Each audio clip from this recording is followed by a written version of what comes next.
Now, people say to me, oh, that's really cool. Does that get you season tickets? No, it doesn't. That is a $200 souvenir that I get to hang on my wall, and I can go to the shareholders meetings if I want. I am on the season ticket waiting list, though. I'm number 40,583. I've been on the list for 15 years. I move up about 500 a year. So I figure that I'll be 131 when I finally get my tickets. I plan to wait. So I'm hoping to get there. Now, what does the Green Bay Packers have to do with what you're trying to do in terms of taking charge? It has everything to do with it, because that's what champions do. Champions find a way to go out and they take charge. This small city back in the 20s took charge. They said, we want to continue to be a part of this and build championships. So we're going to take charge and we're going to keep our team and we're going to keep it here. The team can never move because the shareholders would never approve the team leaving. And by the way, if the team ever folds, all of the proceeds and profits of the sale of the team or the dismantling of the team go to a VFW post there in Green Bay. There might be a few people in that VFW post hoping that maybe someday the Packers will dissolve and they'll get $1 billion. But I think most people in that area want to keep the team. And that's what you're called to do here. Everybody gets a chance to take charge. Whether you're the quarterback of the Packers, like Aaron Rodgers throwing 3 touchdowns in the Super Bowl, 1 to Greg Jennings, or if you're the trainer who keeps the people, the players going, who the general manager who this last year especially did a great job replacing 16 injured players, to a fan like me who said, we want to keep our home, Lambeau Field, we're going to take charge and we're going to build this team from here. You at UPS have a championship team, and every one of you have the opportunity to take charge by finding people in your everyday life that you encounter that you can turn in as sales leads. And the cool thing is, you get rewarded for it too. Maybe not with a chance to watch your team play on Sunday and have the victory of the Lombardi Trophy coming home again, but you get rewarded with the points and other perks that you have. And you have the CCFL 3 coming up. How many people are excited about that? There is no lockout in the UPS Football League, so you can be excited about it. And I promise you, as soon as we're done here, I am on a plane to wherever they're meeting, and I'm going to get this whole thing fixed. I am an owner, after all. 1 share out of 4.7 million, but I have a voice. So I want to encourage you to take charge and to also think about, who do you know? Who do you know who could possibly use the services of UPS? I mean, when I was in the mortgage business, I am proud to say that I was a loyal UPS client and used UPS for all my shipping. And so I have a history with your company, and I know how great it is. You do too. Here, you have a stake in this game. You have a stake in the CCFL that's coming up. So who do you know that you could possibly turn in as a sales lead? Do you have neighbors who do shipping? Do you have neighbors who maybe they don't do it at their company, but they know who does, and that you could turn that name in and it could turn into a quality lead? How about other people that you work with, people like in Kiwanis clubs, Rotary clubs, or JCs, or whatever other groups you belong to? People from your church that you could possibly turn in? What about vendors, people that you encounter on a daily basis? People that you work with who maybe don't make the connection to say, oh, we could be shipping with someone we do business with. People who ship through air, people who have packages, people who do shipping through freight, all kinds of different opportunities and ways to do it. Certainly you know your business better than I, and you can see those opportunities as they come about. Now, what I want to ask you to do is to really think about this and look for these opportunities. Because if you're observant, you will see things that other people don't see. For example, do any of you have a mirror on the passenger side of your car that reads, "Objects in mirror are closer than they appear"? Now, isn't this pretty much an excuse for the mirror not working properly? But I thought about this, and I decided if they could put this on a car, I could use it in my real life too. So I had a sign made up for my desk that reads, "This employee is actually accomplishing more than it appears."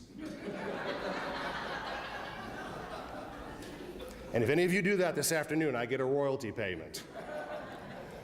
Another thing you could do, this is really more for the guys. Before you go home, those of you who have somebody that you're going home to, just put a sign around your neck that says, "Honey, I'm better looking than it actually appears." Because if you're like me, you outkicked your coverage, and I know I did when I got married. So there's lots of opportunities out there, things that you can see if you're observant. What about, have you ever been at a stoplight and you see the truck in front of you's got a sign on the back of it, and that sign has a truck that's going around the corner like on 2 wheels, and it says, "This vehicle makes wide right-hand turns." So apparently now, to excuse lousy driving, we just have to put a sign on the back of our vehicle? All right, I have one on mine that says, "This vehicle smashes into things for no apparent reason." So be observant and you'll see these things. Now what I want to ask you to do is to just take 30 seconds, you can close your eyes if you like, and visualize people in your life that you could turn in as a sales lead. Now those of you who have your eyes closed, if you feel your wallet or other valuables leaving your body, pay no attention, okay? Who do you know? Think about that for just a moment. It's like if you just turned in one sales lead, that can translate into over $7,000 of business for UPS. That's a pretty good use of your time. Now, turn to the person next to you and tell them who you thought of, because now you might spark something in their head. Okay, I'll give you about 15 seconds to do that. If you would, turn to the person or turn behind you.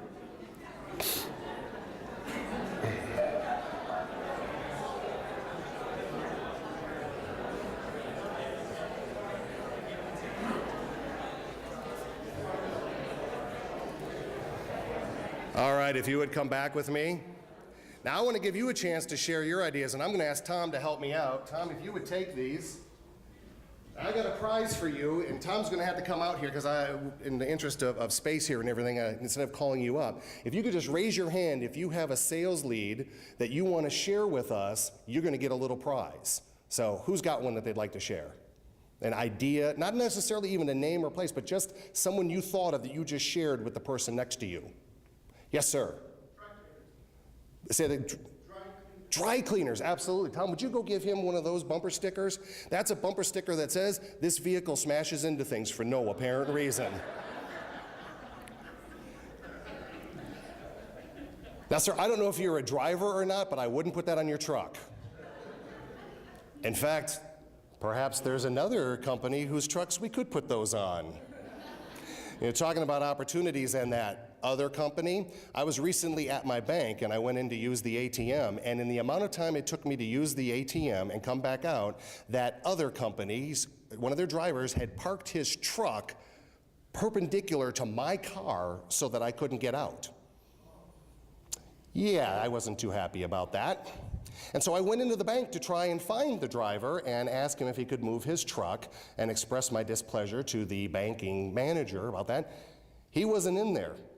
He was in the sub shop next door getting lunch. Okay, I understand you have to get lunch, and I understand that, that's fine, but why did he have to block me? So then as he came out, I said, "Excuse me, could you move your truck?" And he said, "Sure, just a moment." He picked up a package that he had set down outside of the sub shop and took it into the bank to deliver it. After he moved his truck, I went in and had a conversation with the banking manager. Is that possibly an opportunity for somebody at UPS? It sure is. So look for these situations and opportunities where here was one of their customers expressing displeasure. Now, who else has got one and would like to get a bumper sticker that's guaranteed to raise your insurance rates? Who's got an idea for us? Tom's got these. All right, yes, right here, my Wisconsin friend. What bank was that? See me afterwards. I'll give that to you. There you go. Now that's looking for opportunities. Do we have one more who'd like to share? An idea, a person, a neighbor, somebody like that you can suggest that we look for? Who'd you say? Oh, I have plenty to share. I can't give them all right now. All right, Tom, give him a bumper sticker because he looks like he needs some extra protection when he goes along. So look for these opportunities because you just never know where they're going to come from. You know, opportunities abound everywhere. And for me, you know, growing up in Wisconsin, I guess it was a natural that I would become a Packer fan. But, you know, when I became a fan, I really took it and became excited about it. And I brought along somebody in my family who had really never cared about football before that. And so every Sunday we would sit there on the couch. And I grew up, by the way, in a mobile home in a trailer park. And I know what you're thinking, and I prefer the term trailer park American. Thank you very much. And sitting on the couch with me every Sunday watching the games would be sitting there yelling, screaming, drinking beer, smoking cigarettes, throwing things at the TV was my mom. And she would watch the games and she would be excited. And back when I became a fan in the early 70s, they really weren't that good. So a lot of times they would be out of the game pretty quick. And I'd go outside to play and she'd keep watching the games. And for years she continued to watch the games. I went off to college, she was still watching. 1996 came along and the Packers won the championship. That was such a great year when they won the Super Bowl, and she was so excited about that. Well, my mom got ill in 1999 and actually passed away very quickly, and we were sorry to see her go right at the beginning of football season. And it was something sad about that year because Mom wasn't there to enjoy it. But when it came time to make some decisions about her, my sister and I realized that my mom wouldn't have wanted a traditional funeral. She didn't want people to see her that way. So instead what we did was we had a tailgate party for my mom out at Lakeside Park in Fond du Lac, Wisconsin. And we invited people to come in their Packer gear, and my mom was also a big avid Harley Davidson fan, so we invited people to come dressed that way. And we remembered my mom and who she was. My mom was also a Packer stockholder, and she passed that on to my wife. So we have two in our family. And when it came time to decide what we were going to do with Mom, she had said to take her ashes somewhere pretty. So my sister spread some of them over her mother's grave, our grandmother's grave. And then she took some down to the Harley Davidson plant in Milwaukee and spread some there. And then we decided that there was one other place that Mom needed to go: Green Bay.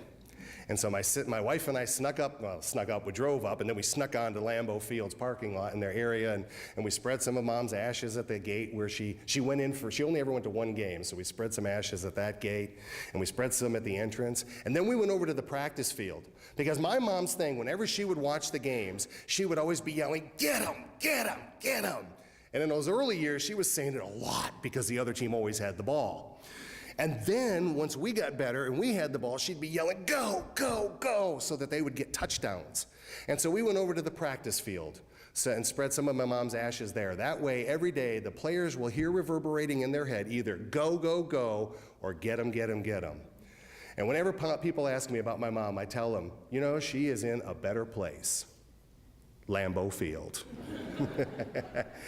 You know, I have really enjoyed this opportunity to be here with you and share these stories with you. And what I hope that you will take from this is, as we saw in this little video from the guy, you can be a rock star and say thumbs up. You can say go, go, go to yourself, to your fellow coworkers, to other people.